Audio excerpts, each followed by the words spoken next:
Before we continue, I have to let you know my name is Joe, and this is To Catch a Predator. Or flop at the box office. Well, let's talk.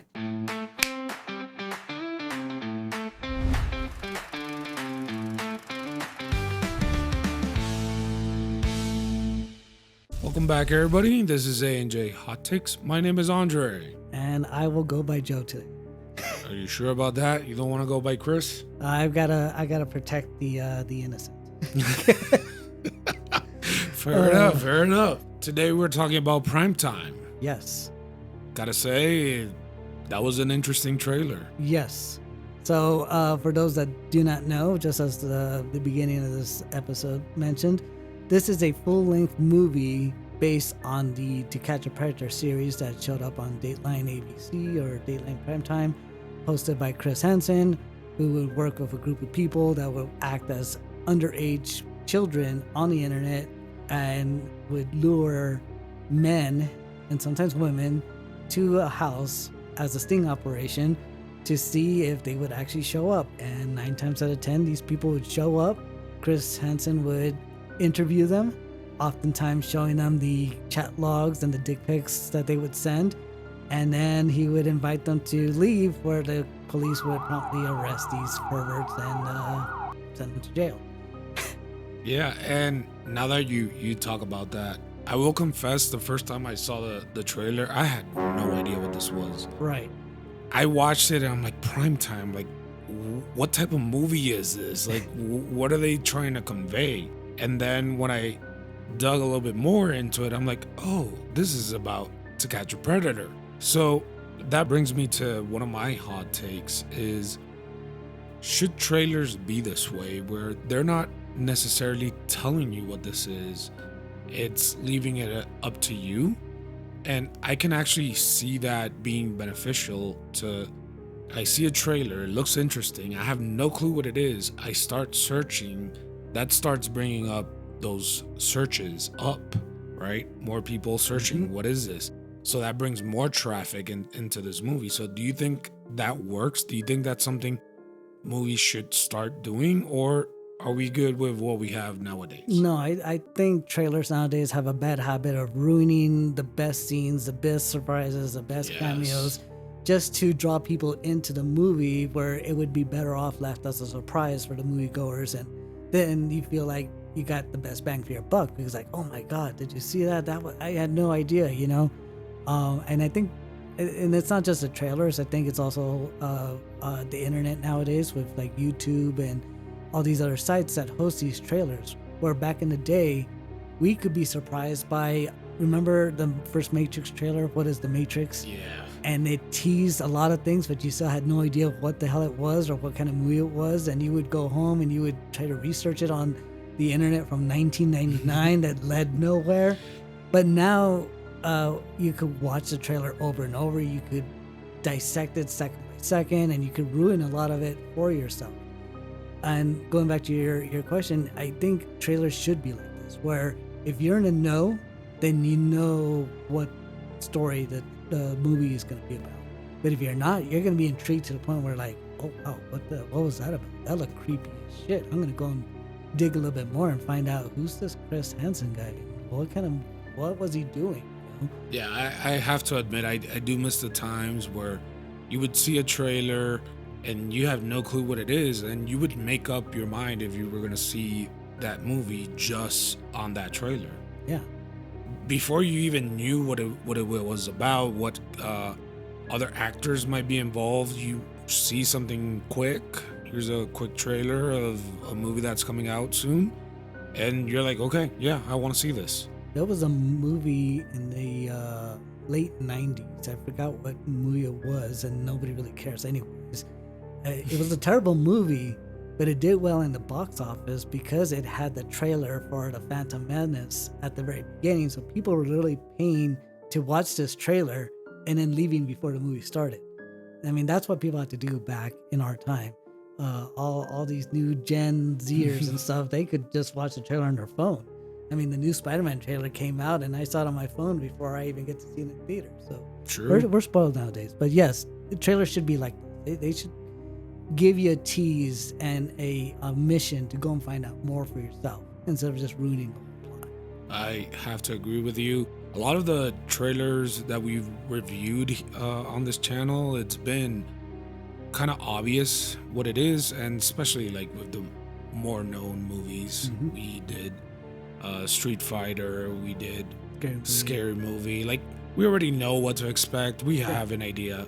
But with this one, I'll be honest, I was intrigued. I was like, okay, this looks very interesting. So with that, do want to go into my other hot take on this movie, and it's the style that this is portrayed, at least in the trailer. I don't know what the movie is gonna actually be like, because this is something that I actually didn't want to research too much on. So they show a lot of scenes where it does look like a normal movie, where you have that shot, there's your main character, he's doing something, so you have those shots. But there are also shots where it is kind of like a security camera, or a candid camera, that type of shots. So I'm curious, is this movie gonna be a blend of both, or is that was more deceive marketing? Yeah, I see what you mean, but I kind of took it a different way. I saw that, and they show a lot of that during the episodes of To Catch a Predator. The feeling I got is that they're not doing like a biographical movie about making this show, or even some of the famous perverts from the show.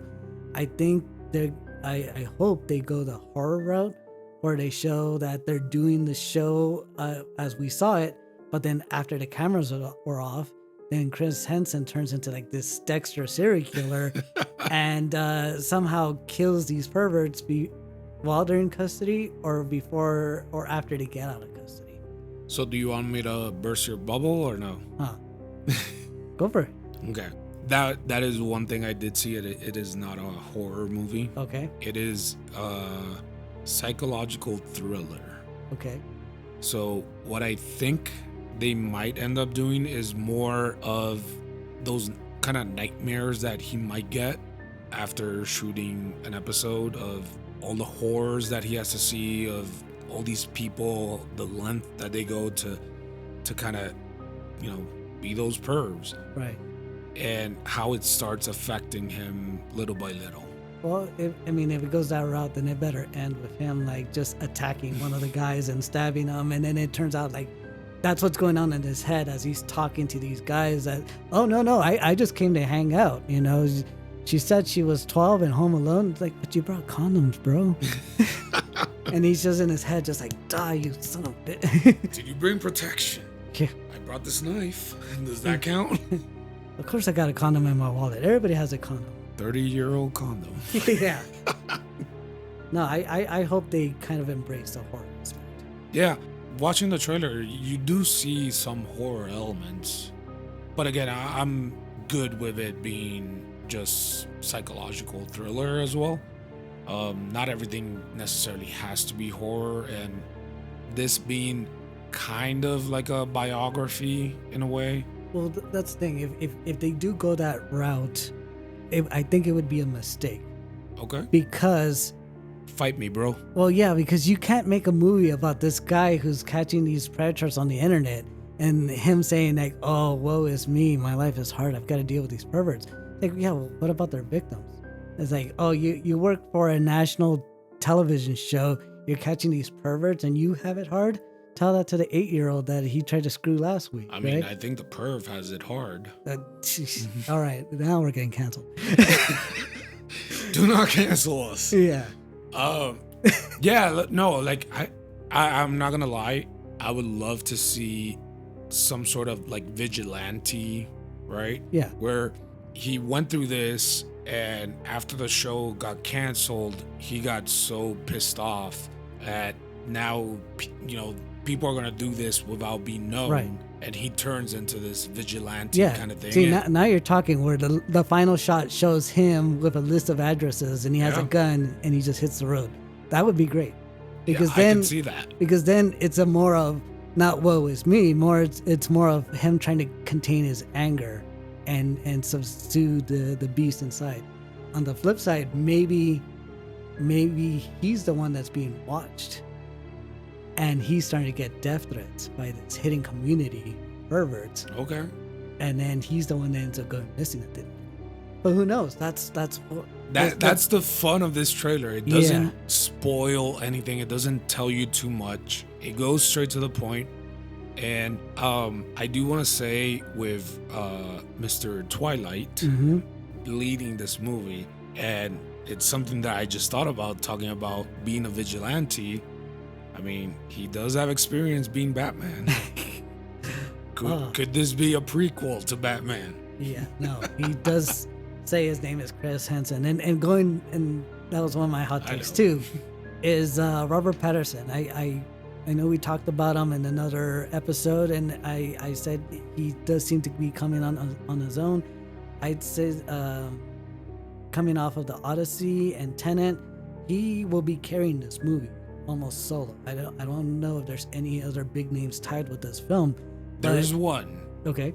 Anna Faris. Oh, from Scary Movie? Yep. I think she's playing his wife. Maybe, or if I'm judging it correctly, a lot of times he had a group that he would work with a lot. Okay. And one of the girls was famous for making her voice sound like a little boy or a little girl on the phone. So if it's not his wife, maybe it's one of those groups that's working with him. But who knows?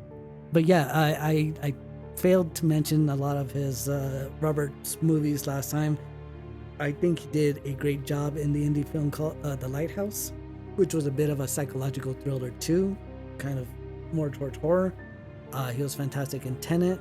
I think he did great in the film The Devil All the Time, where he played a bad preacher who preyed on young women. And I thought he was funny in Mickey 17, which ultimately wasn't. It was a fun movie, but not a great movie. But I think he did well carrying that film on his own. So and if you ever seen the To Catch a Predator shows, and then you listen to his voice in the trailer, I think he does a spot on Chris Hansen. Yeah, he does. Yeah. So it'll be interesting his take on this real life persona and what he does in this film. There's a lot of things going for it. And Anna Faris, she's playing Mary Joan Hansen. Okay. So that's why I was thinking it could be maybe his wife or somebody related, because they have the same last name. So then maybe she has to see what this job is doing to him. Could be. Does he take it home? Does he beat his wife? Oh, that would be an interesting take. Yeah, because he's frustrated and he has to let it out somehow. So, To Catch a Predator, it was canceled. Yes. And a lot of people were debating, does this fall into entrapment? Right?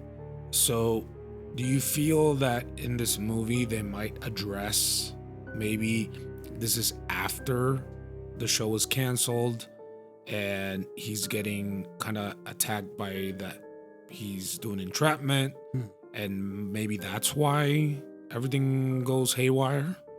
Maybe not. It'll be interesting if they do talk about it. Ultimately, it wasn't 100% canceled because of claims of entrapment.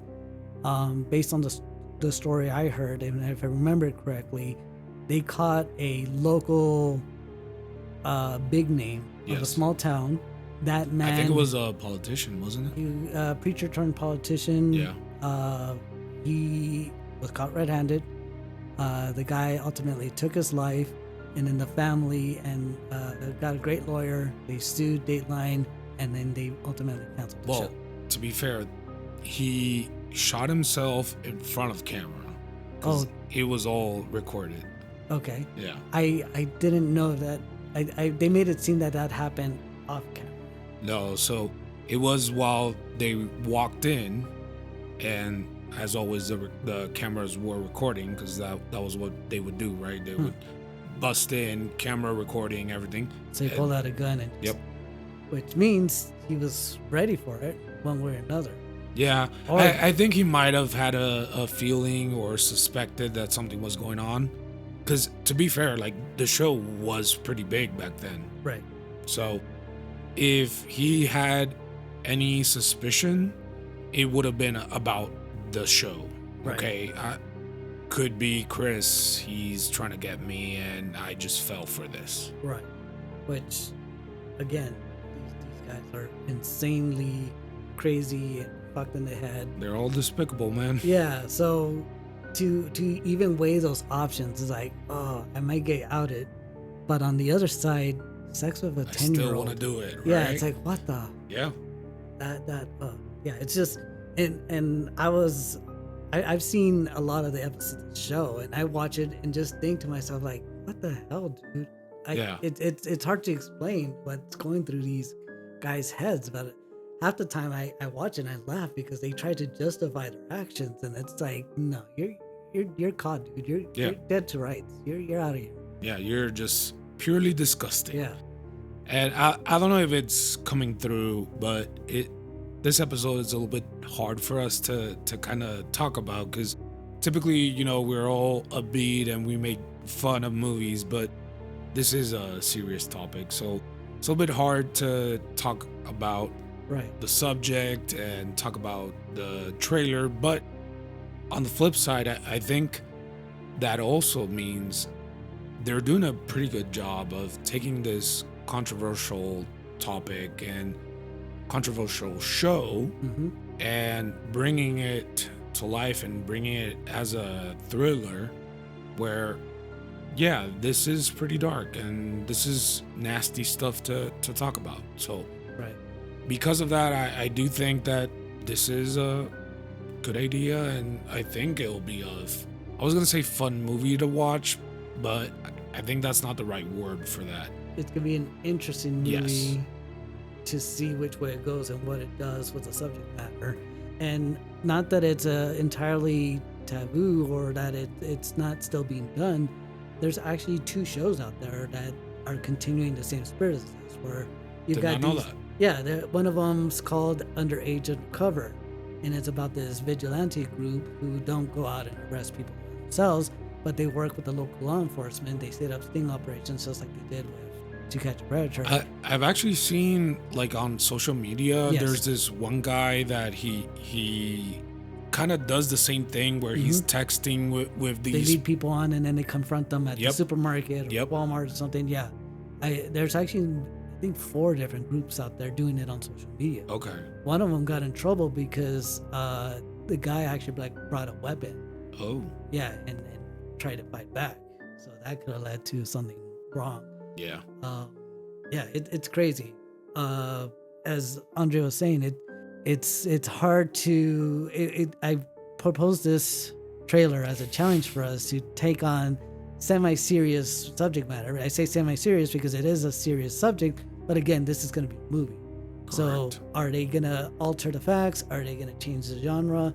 Are they going to just shock us when we go into the film and it ends up being a musical comedy? Who knows?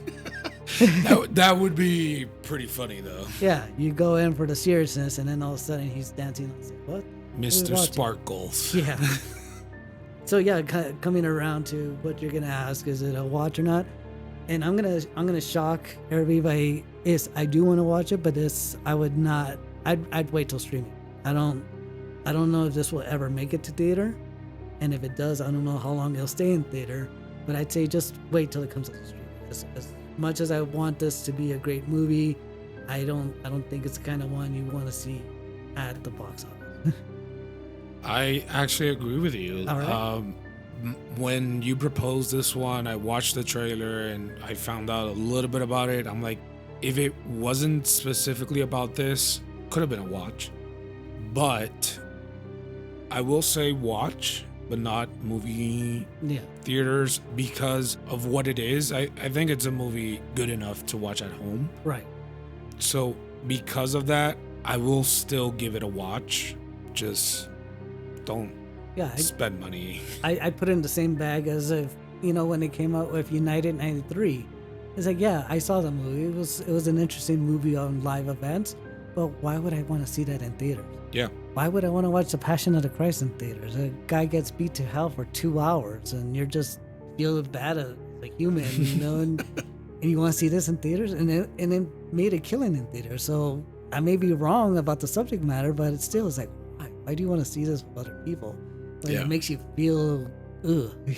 Yeah, and to be fair, like I feel that there are movies that are just made for VHS for us older people, right? That we know what a VHS is. VHS, DVD, stream. Yeah, so it's all in the same boat. Like some movies were just made straight to video. Yep. So this seems exactly like that. It's just a movie, even though yes, nowadays you don't see movies going straight to video or streaming. Most of them, yeah, most of them get their theatrical release. But this one, yeah, this would have been perfect for that back in the day. So definitely watch.